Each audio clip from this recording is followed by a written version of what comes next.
I know that Guangzhou actually has the biggest African community since the history of developing of this city. Everywhere.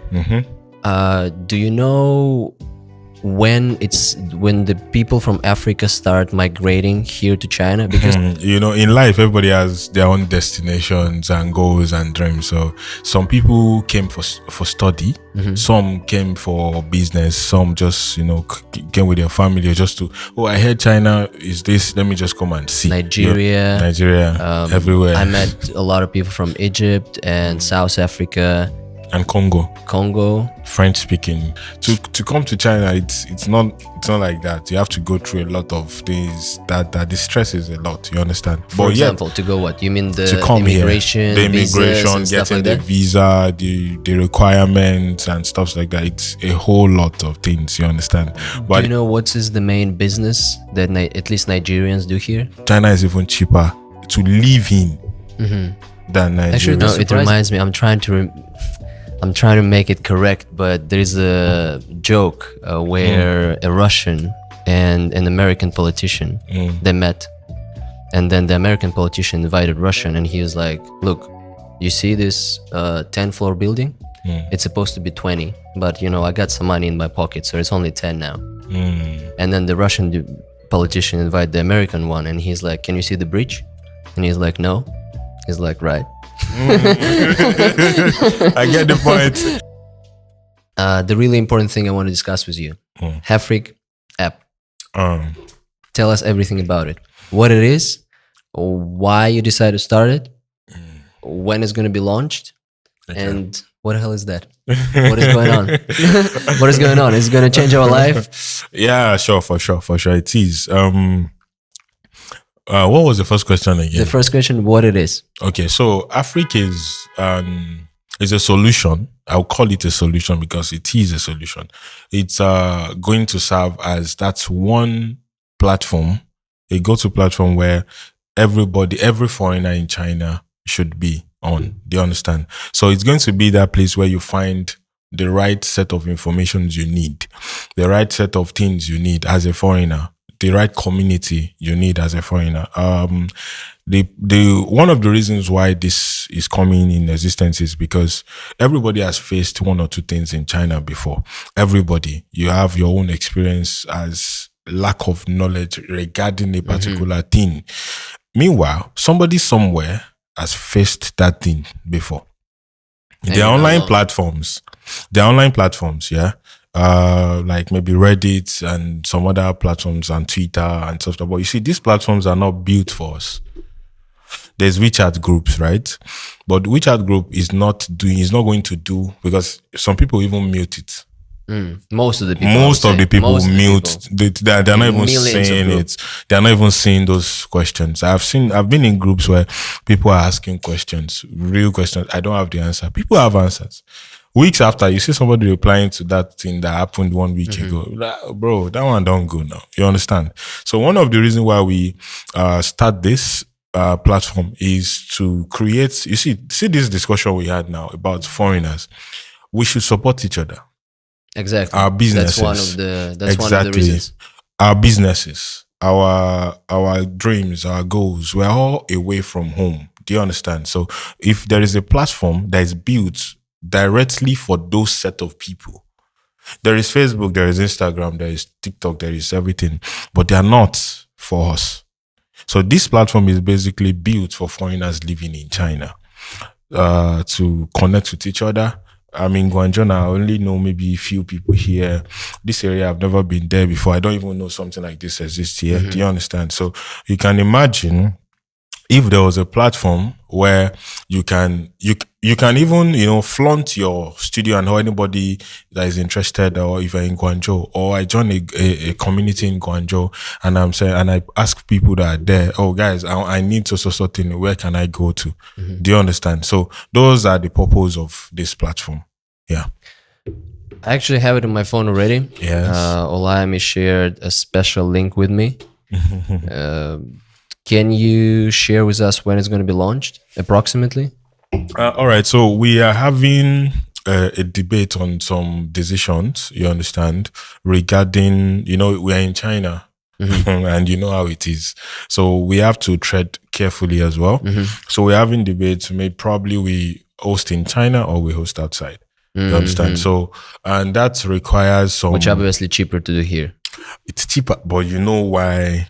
Do you understand? I can guess. Okay, can you guess? Let me see if you get it. So I really do not want to mention such things on a podcast like this. You understand? So because it's sensitive. You know how the country but it makes sense. We have to follow the rules. There is nothing crazy about it. Yeah, we have to follow the rules. Exactly. So we don't want if as a foreigner, everybody has VPNs on their phone. So by default, if a platform is built for foreigners, which means you have a VPN. So which means if you use your VPN, it works normally. But yet we want everybody to, because we're trying to make it also as a bridge between Chinese that really want to connect with foreigner. Exactly. So we will be I the think place it would be where a good idea if it can be launched here and it can be open. Yeah, you just need to navigate on how to make it properly. I think there is no problem. But there are just some license and stuff like that is required that we're working on. That's why we've not really launched officially So yet. the function that I see, you already talked about business, jobs.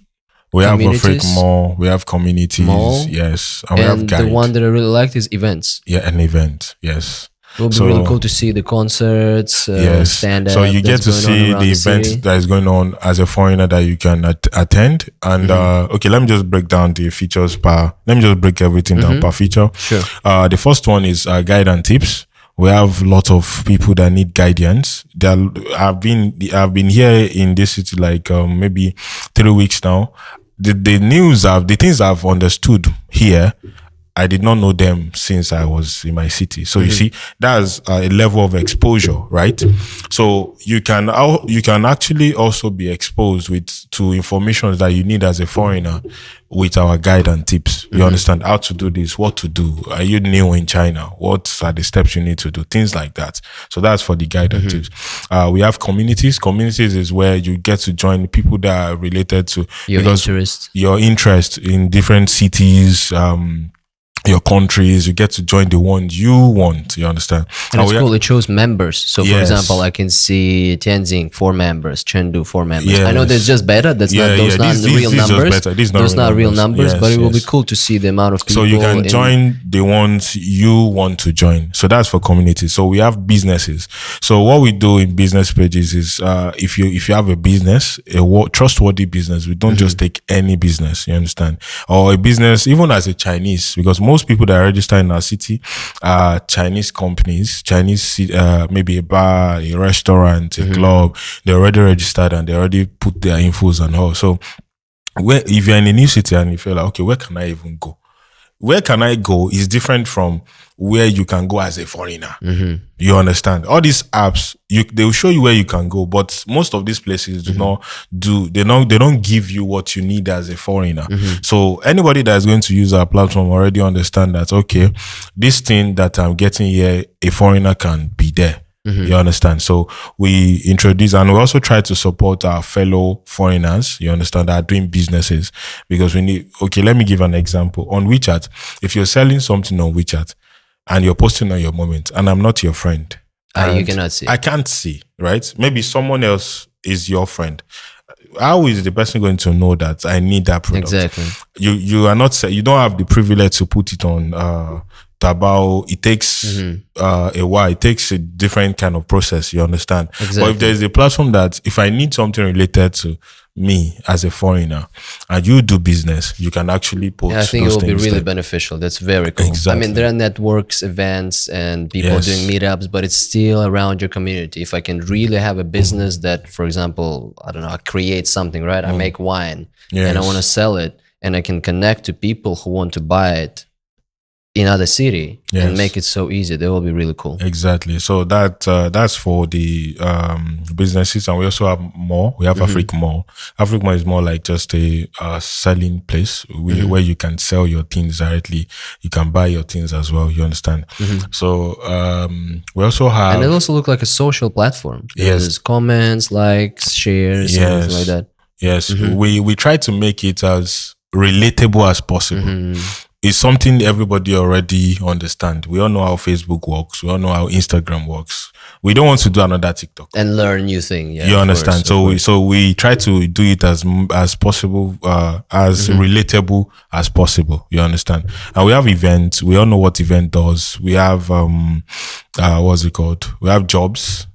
When we have after job, yes, I think that's basically what we have. Stuff, and we have news, it can be really beneficial, because I also think a lot of people have this idea that a foreign community is not a market, but actually I think it is. It is. I think it is. It is. Someone told me there was 500,000 foreigners went through China last year. There's more. I'm probably messing it up, but yeah, they said, and even if you got not English speakers like Japanese and Koreans and people from Thailand, you still gonna have a couple of 100,000 people. Yes, those just who passed by, and people who live here, and people who are mixed blood, and they have local citizenship. It's a lot of people, and it's a big market, and it's really cool for them. You know, there are different kind of people that live here. Or that come to China. There are students, there are entrepreneurs, there are people that just come for business and tourists and stuff like that. Some people are leaving, some people just come and want to go. Do you understand? Based on people that are leaving, they are over how many in total? They are over 1 million. Do you understand? Now, let's say before COVID and after COVID. You know, there's a new rule set of visa now that you come to China visa free. Exactly, if you're passing by. 200 and something hours stay in China. Yeah, almost like 4 or 5 days. Do you know how many millions of people already I can imagine come through? I can imagine. Now, imagine that out of those people, not everybody actually went back. Do you understand my point? So let's say out of 100%, I'm certain 10% would find a way to renew. Maybe they are looking for a way to just, extend their visa more. You see, this kind of platform now is going to be that platform where you want to come to China. What do you need? Which city are you going to? When I was coming to China, I did a lot of research. That was 2018. I did a lot of research on YouTube, looking for my city, my school, looking for people in it. I could not find any. Do you understand? But let's assume there was a platform that actually has people in that city, that in that school, I can communicate directly. I suffered when I came, because I came around March and it was snowing. They told me to get a jacket, but I got something like this. It has nothing. It's nothing compared with the kind of code I was coming to face. Language barrier problem, different kind of problem that I was not aware of when I was coming. You understand? So the purpose of this app is to be that guide for everybody. Yeah, guys, Hafrik application is going to be launched soon. Wait for it. And Olayemi, I think it's a great idea. I wish you luck. Thank you very much. Thank you very much. One more question about your app that I want to ask. How can you prevent scams, and how you will deal with moderation? Okay.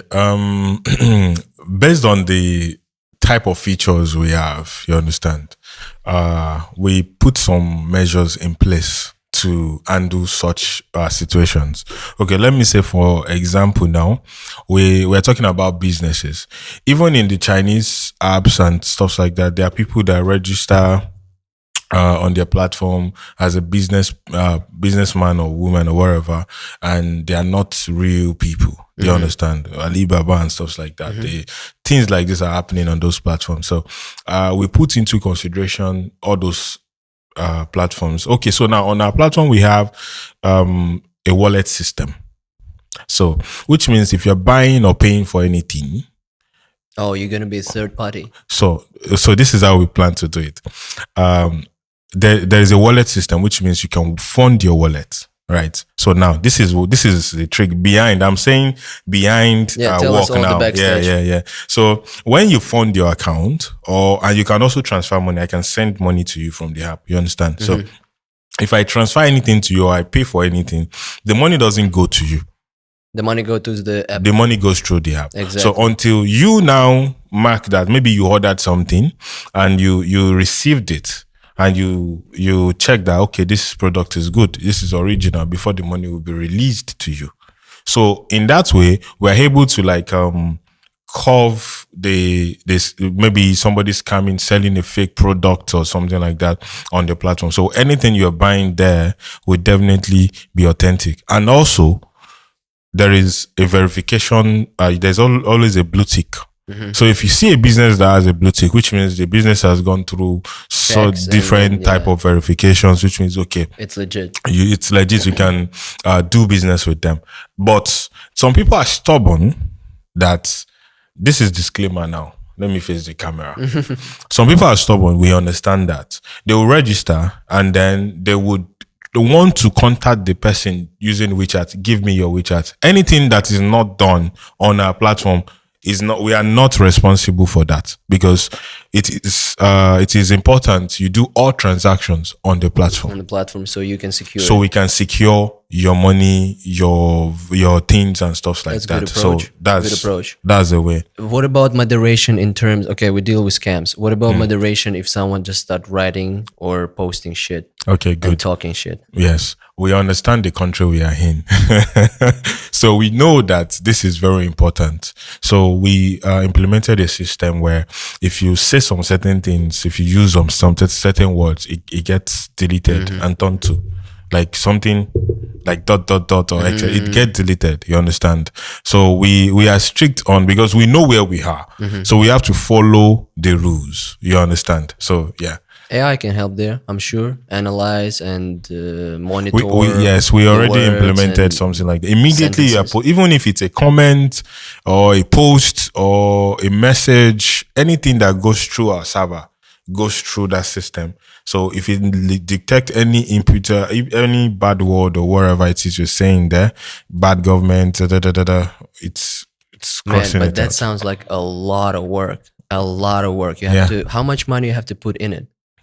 All right. So apart from me doing podcast, I'm also a developer as well. You understand? So I think what part of the things that made it work well or that we're not spending, X amount of money is because I started building it myself. You understand? I started building the whole thing myself, and it's growing to okay. I see how big it is, and I could not do it alone. And I invited people, and then for the app itself, it's another person handling it on its own. So it's a lot of money, yes, but not compared to if I was not a developer.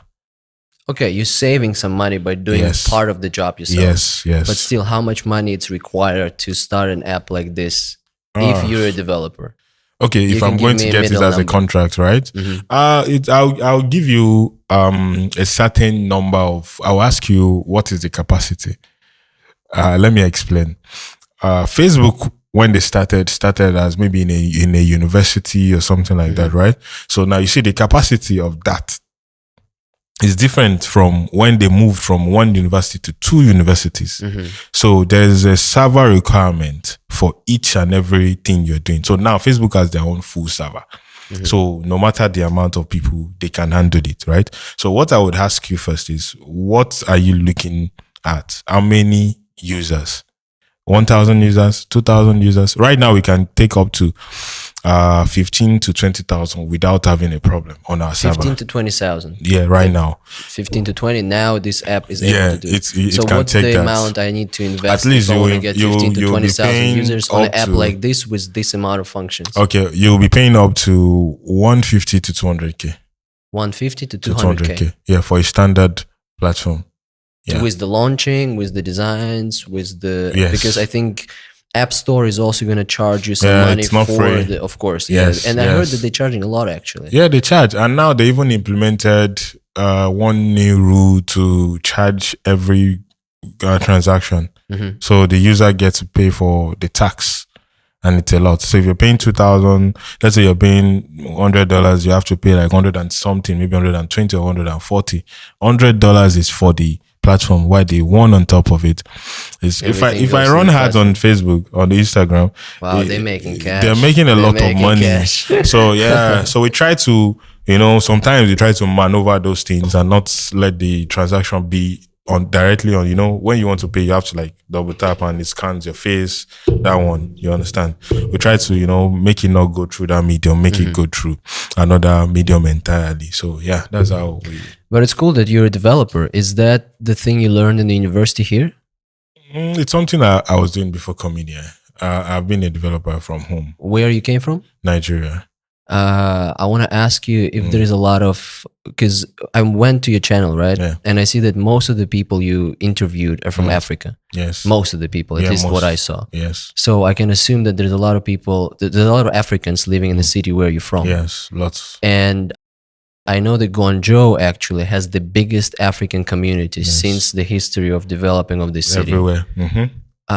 Do you know when the people from Africa start migrating here to China? Because I think a lot of media are focusing on African-China relationship more on how Chinese are developing their infrastructure in Africa, how they're building stadiums, roads. We all heard about that. I know that a lot of Chinese are living here actually at this moment. Do you know if there's still a lot of people moving from Africa to here? Yes.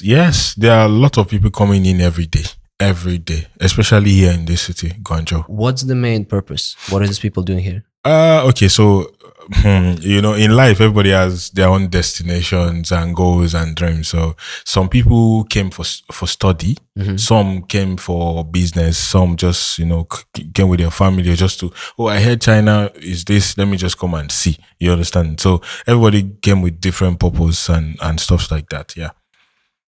Okay, so students, business. Do you know about the demographics? Which countries are mostly? Okay, so I think, for example, I can tell you that in Guangzhou, I know that Nigeria, everywhere. I met a lot of people from Egypt and South Africa and Congo. French speaking countries are really, there was this conversation I was having with someone, and the person was like, I just decided, let me come to China. He was saying it like it was that, like that, Meanwhile, for us to come to China, it's not like that. You have to go through a lot of things that the stress is a lot. You understand? For example, to go what? You mean to come immigration, here, the immigration, getting the visa, the requirements and stuff like that. It's a whole lot of things. You understand? But at the end of the day, we are still a lot here.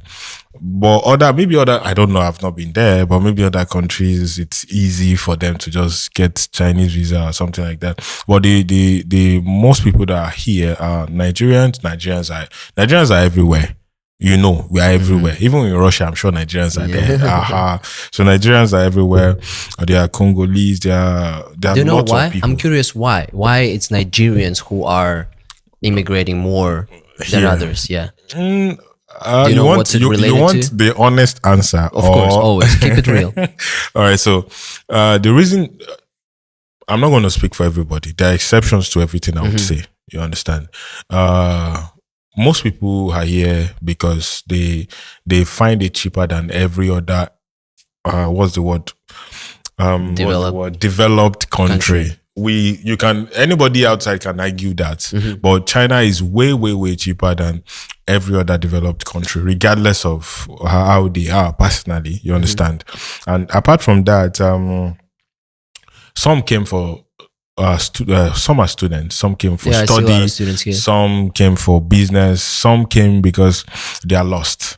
They don't know what next to do, and there is a lot of opportunity here based on what you can do. You just have to find the path and follow it. So most of them came for the best opportunities they can get. Maybe they're not getting enough from where they're coming from. So they believe coming to China is going to, open their mind to more things. So I believe that's why they're coming. Do you know what is the main business that at least Nigerians do here? Okay, I'll talk for Nigerian.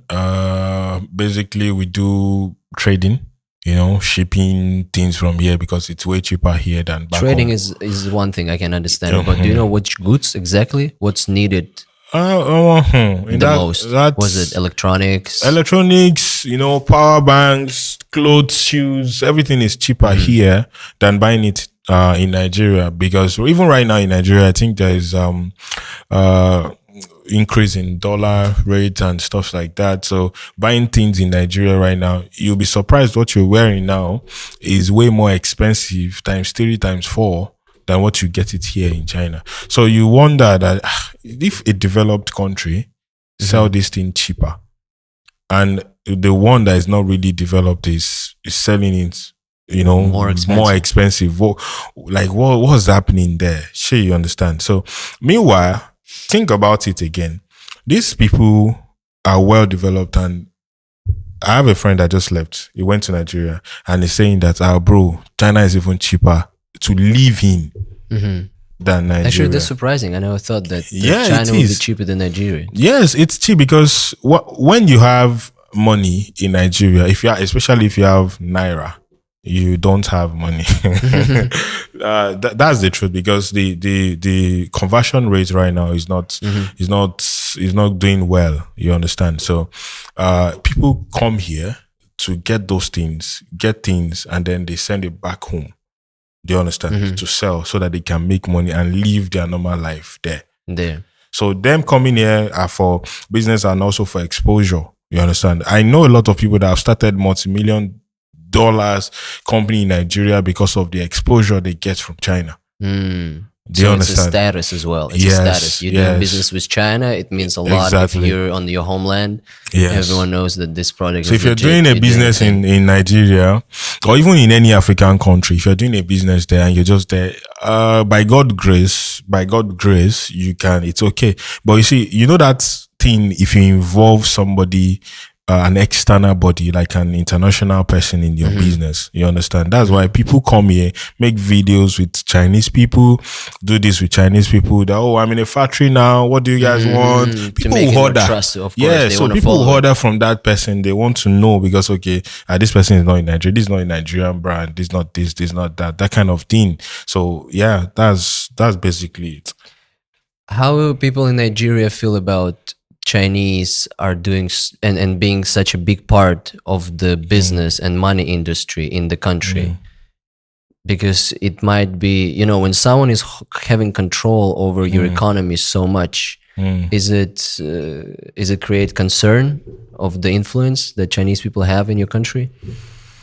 Well, it does. I don't think it's a Nigerian thing alone. It does. It's in a lot of different countries. Yeah, a lot of African countries where, and we all know, based on history, that there was a time, not even China, there are other countries, other white countries that came and did this, did that, did this. So if a country is coming now and being nice, because of the exposure we all have now and the understanding of history that we have, we would definitely not be 100% into that person, because we know that there is something they are getting from that. It might be going on. Do you understand? Something else we don't know might be going on behind the scenes. I don't know if it's true or not, that some countries, the country borrowed them money and they are unable to pay up, then they take over for a particular time, a particular Of course, year. If you're lending money from someone, they're going to ask for this money back. The first question is, why do they really offer that money? Do you understand? Why do they really offer that money? They know what they're doing. They understand the game. They know. So to me, I believe that they are aware of everything they want to do. So when they come to Africa, it's like they want to just, should I say take advantage, or they know the area in which they would go in order to get things done. Example, if they want to do a road, they offer their own people. Do you understand? We have people there. We have people that went to school and they're really good at what they do, but there's no opportunity for those people to do it. To do the work in the country. So now when these people come and they offer the money, they offer the infrastructure, they offer a way to build it. Note, I understand that their level of exposure when it comes to infrastructure is different from ours, right? So I don't blame them. But I know they know what they're doing. The only people I would blame for our predicament is our own government.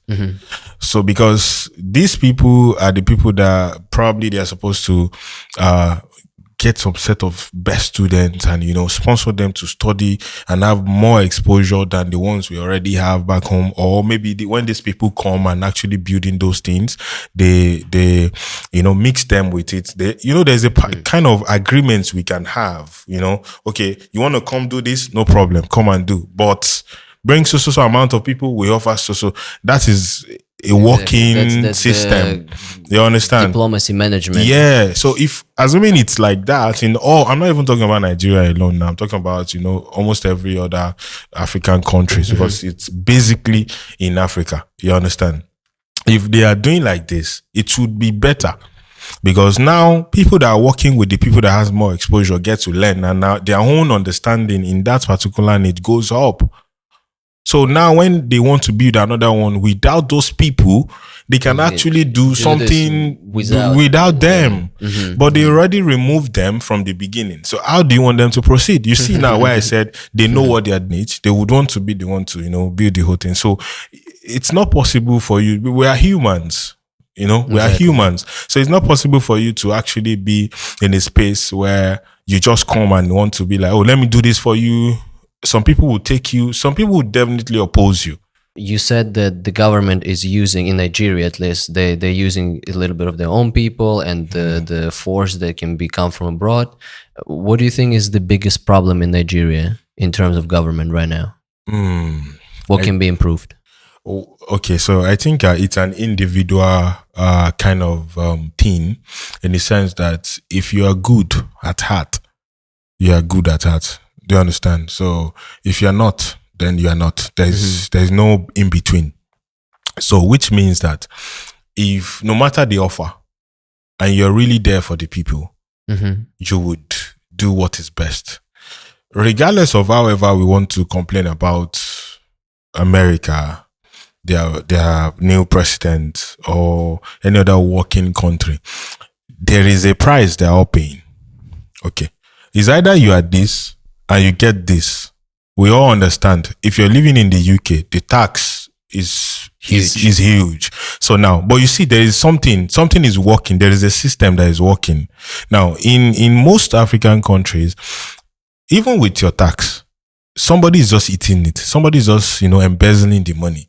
Now, let's remove embezzling. Let's assume that you're actually doing what you want to or what you need to do. You mean when they're using the tax to actually do what they need to use it for? Do you understand? What do you think is going to happen to Africa? It's going to be better. Maybe not as huge as the way it is here. Do you understand? But it will be way better than the way it is now. So that's why I said it is an individual thing. If the person there is good at heart, then he will know that. You can see, I can be a president today and embezzle a lot of money and still do the work. Are we going to say that the people that are actually good are not putting something in their own pocket? But people will not even look there because you're doing good. They can see. But when you're not doing it and they're saying it like, oh, this guy's not doing anything, we don't want you anymore, they're not wrong. Yeah, it reminds me. I'm trying to make it correct, but there's a joke where a Russian and an American politician they met, and then the American politician invited Russian, and he was like, "Look, you see this 10-floor building? It's supposed to be 20, but I got some money in my pocket, so it's only 10 now." And then the Russian politician invited the American one, and he's like, "Can you see the bridge?" And he's like, "No." He's like, right. I get the point. Right, okay, which one is more better between them? It's that's the question. Who's better, right? Who's better? I think the better one is the one that actually did 10. At least 10. At least you did 10. You can see. Where's the bridge? I can't even see. Exactly. So that's it. You have to be good at heart. What is the biggest business in Nigeria in terms of, is there any minerals, anything specifically that Nigeria is trade and famous for making business with other countries? We have natural resources such as, what do we even have safe? What is that? Oils, minerals? Yeah. We have oils. We have oils. We have, sincerely speaking, apart from that, I think every other thing we have, I really do not pay attention to that aspect at all. Life here takes a lot. Yeah, so life here takes a lot. But I know we have our own resources, which is huge, and we have a lot of things that these people actually. We have mining. We have Chinese people that actually has a company in Nigeria, a mining company. Can you have a mining company in China? There's no place to mine actually, but can you? You can't now. So. As a foreigner, you know you can't. But there are Chinese people that actually mine and do different things. I'm not even talking about the illegal ones. I'm talking about legal ones that the government approve. They understand. Approve and give the legitimacy and give the license and do all those things. So you see, all those things are only. I think you just have to be good at that, regardless. That's what I would say. You said that the life at home is, it's hard to keep an eye on it. I feel the same thing. Yeah, I follow the news, but of course, most of my life is happening here. So I'm focusing on the community that living here. Yeah. What do you think is the biggest challenge for the African community who lives in China now? The biggest challenge is, I think it's a lot, but I'm just going to touch few. First. Okay, let me ask so I can be clear with the question. Of course. If you're talking about the biggest challenge, are we talking about the challenge faced by African to African, or foreigner to foreigner, or foreigner to Chinese? Which one? My initial question was African to Chinese, because Africans are moving from their homeland to China and they're trying to be integrated. As someone wants to get a degree, study, and then live here, you need to assimilate with the culture you're living in. Okay. But if there is also foreigner to foreigner and there is any specific issue, you can share on that too. If it's different. So there are lots, like I said before, but I'm going to touch few. Number one, I'm going to say, you see, the main thing here is the language barrier. The language barrier is what would, let's say visa wahala. If you know what wahala means, you don't know, visa problem. Okay, visa wahala. Wahala is like a wait, isn't it an Arabic word? No, pidgin English. You don't know pidgin English, right? It's English, but wahala. If I say it, you will not understand. So there is a language problem, and there is this discriminating, feeling. When I first came to China, there are some things that when the Chinese does it in front of me, I don't understand it. It was when I came here, I know I'm black. Have you ever felt like that before? It was when I came to China, I realized I'm black. Okay. When I was home, we're all black. So nobody is actually saying, bro, you're black. Because, yes, I know, we know we are black, right? But when I came to China is when I realized I'm black. I've actually had a situation, an encounter with someone that told me to go and change my skin color. Oh my God. So you can imagine. But I could not do anything because on the wall it is written,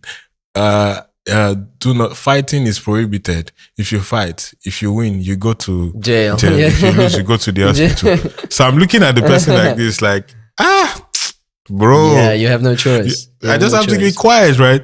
If you are in my country, you can't say this to me. You understand? Of course. But you know the funny thing? In our own country, when we see white-skinned people, we respect them. We love them. We treat them specially. But me as a foreigner coming here, though I was lucky enough to actually meet good Chinese people. That they are all in for me. They are all in for me. You understand my point? So at the end of the day, I really enjoyed my stay here in China. It has given me room to expand myself and fly anywhere I want to fly to. So, but not everybody has that privilege. So one of the things they face is this discrimination aspect, especially in this city. Chinese don't value us. That's the truth, because we're a lot already. So they've seen the worst part of us, and they've seen another side of us. Also, sometimes feeling like it comes not only from racism, but from curiosity. Some of them are just curious. Because some of them never saw a foreigner in their life. And now it's getting better because cities are getting bigger, people are getting integrated.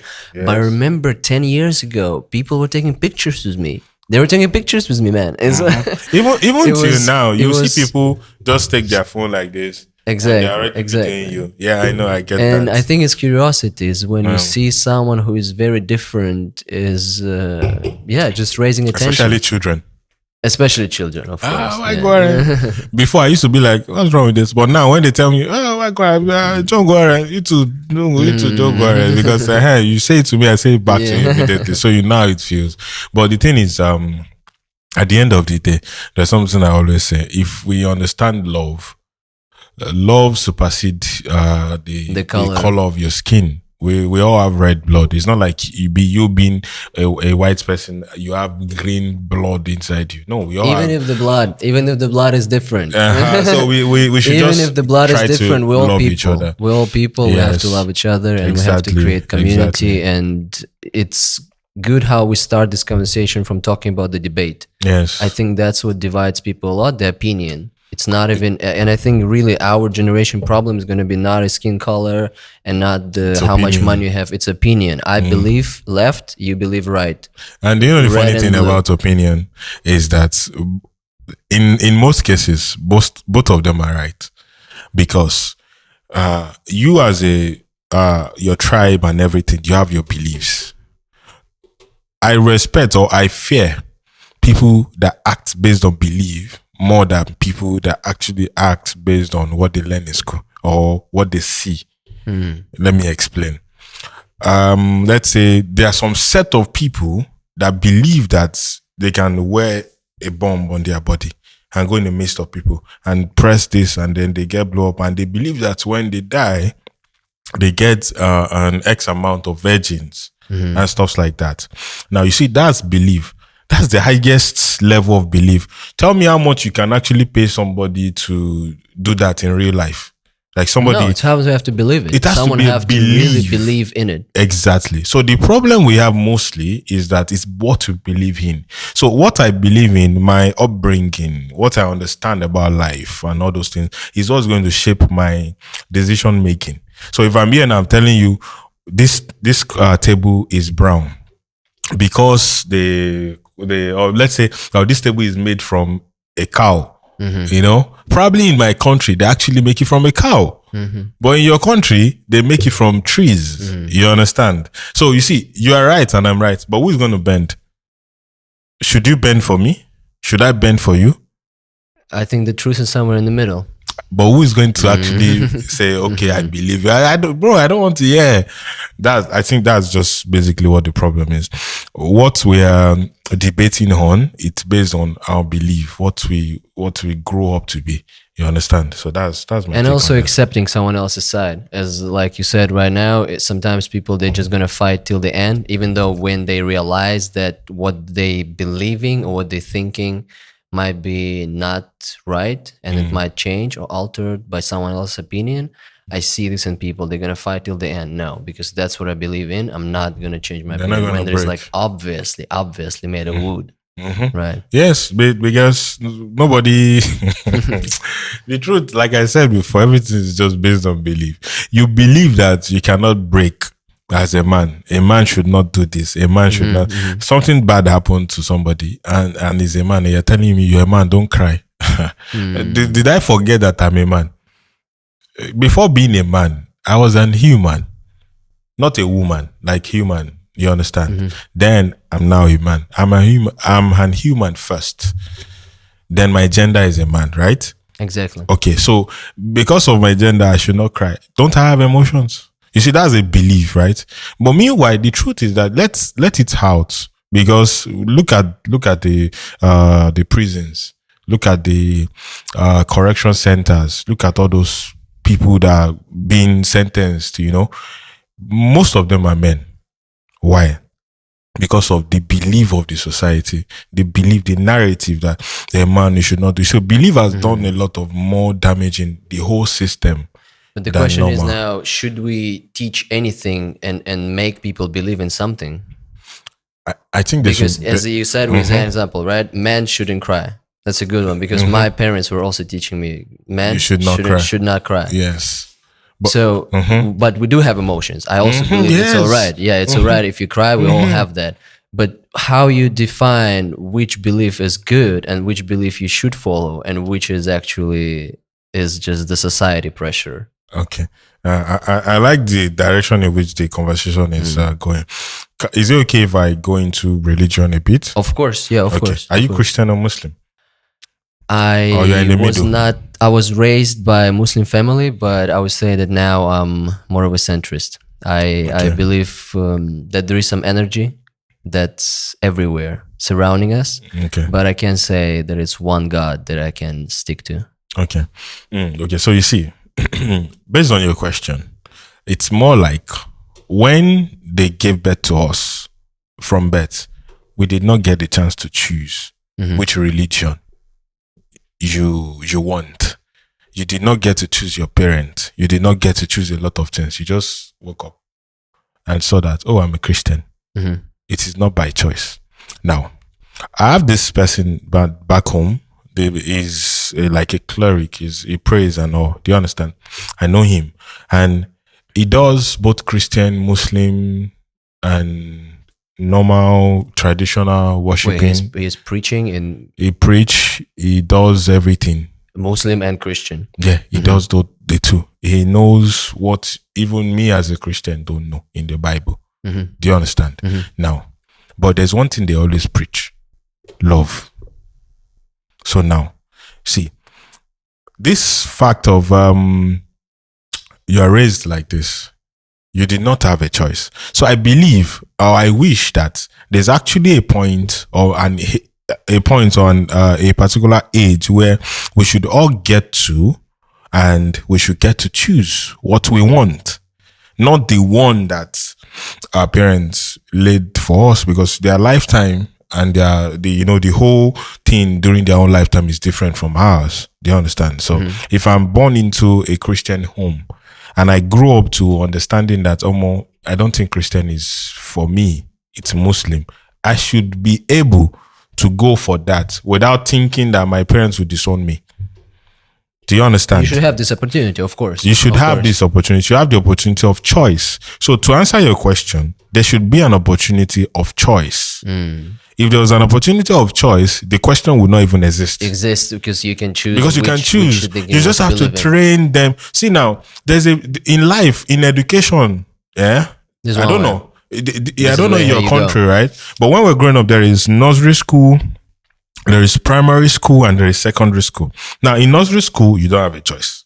In primary school, you don't have a choice. But when you want to go into secondary school, because that decision shaping your life, there is 3 sections in Nigeria. I don't know about other countries. There is art class, there is science class, there is what's the other class? Right, it's usually something related to languages, linguistics, something and then different, science, and then so art, you choose what you want, because that thing would determine your future. So if you want to be an engineer, you can't go for an art class. So you know that.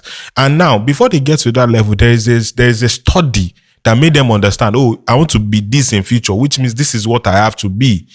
Do you understand? So I believe in life, religion-wise, and the question you ask me and everything, there should be a study. There should be a study that would make people, when they now get to that level of switching, you get to choose. I prefer this place. Okay, go without feeling discriminated. Have an opportunity and choice. Yes. So that's my take on that, though. That's my personal intake on that. We should choose to that. That's the last drop for it. How are we doing with time?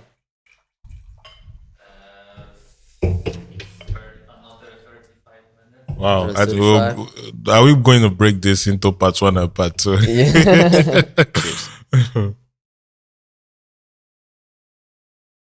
Should we go to say it fast? Just give me 1 minute here. Okay. That